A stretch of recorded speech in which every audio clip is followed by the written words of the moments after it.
কিছু আমল যখন গুরুত্ব সহকারে বান্দা করবে, আল্লাহ সুবহানাহু ওয়া তাআলা রমজানের পরেও তাকে সে রোজার যেমন ছিল বাকি মাসগুলো সেভাবে পালন করা তার জন্য সহজ হয়ে যায়।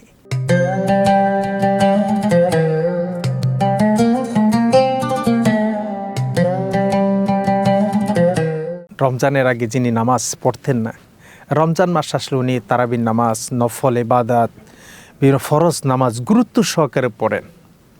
রমজান চলে গেলে আবার সে নামাজ আগের মতনই নামাজ ছেড়ে দিচ্ছেন।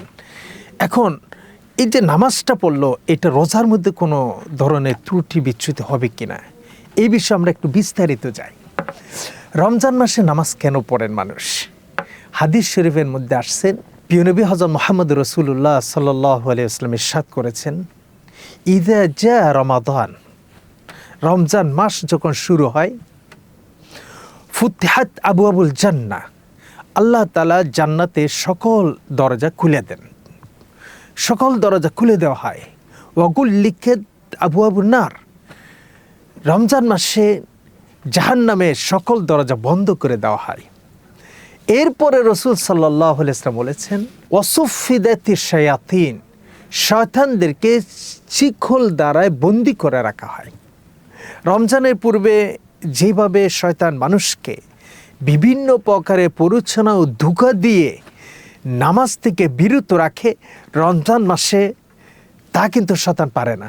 অতঃপর সকল মানুষে রমজান মাসে ইবাদতের প্রতি ঝুঁকে পড়ে, কিন্তু রমজান মাস চলে গেলে আবার সে নামাজ থেকে বিরত হয়ে যায়।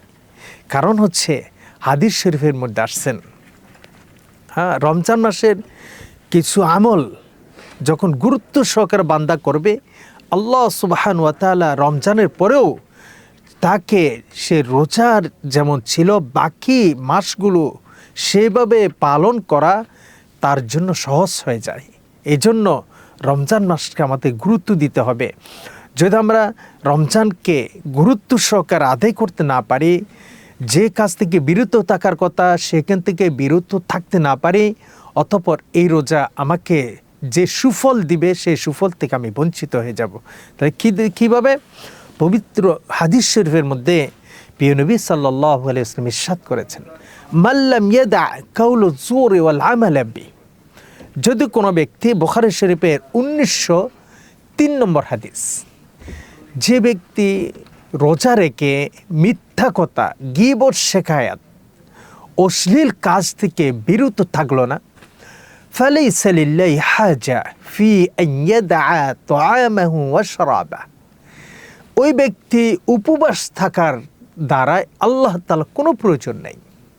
অন্য হাদিসের মধ্যে প্রিয় নবী সাল্লাল্লাহু আলাইহি ওয়াসাল্লাম ইরশাদ করেছেন, রুব্বা সাইমিন লাইসা লাহু মিন সিয়ামিহি ইল্লাল জু', অনেক রোজাদার এমন রয়েছেন, সে সেহরির সময় থেকে সন্ধ্যা পর্যন্ত উপবাস ছিল, তার আমল নামায় উপবাস ছাড়া অন্য কোনো আমল তার লেখা হয় না। কারণ সে যেভাবে জবানকে হেফাজত রাখা দরকার ছিল, কর্ণকে হেফাজত রাখা দরকার ছিল, চোখকে হেফাজত রাখা দরকার ছিল, সে তা থেকে বিরত ছিল না। অতঃপর তার রোজার পরিপূর্ণ সওয়াব সে অর্জন করতে পারে নাই। অতঃপর রমজানের পরে যেভাবে থাকা দরকার ছিল সেভাবে না থাকার কারণে আবার সে আগের মতো হয়ে গেছেন। এই জন্য আমাদের প্রত্যেকের প্রয়োজন, আমাদের প্রতিটি রোজা যেন আল্লাহ সুবহানাহু ওয়া তাআলার দরবারে কবুল করতে পারি। যেভাবে রোজা রাখলে আল্লাহ কবুল করেন সেভাবে আমরা পালন করার চেষ্টা করব ইনশাআল্লাহ।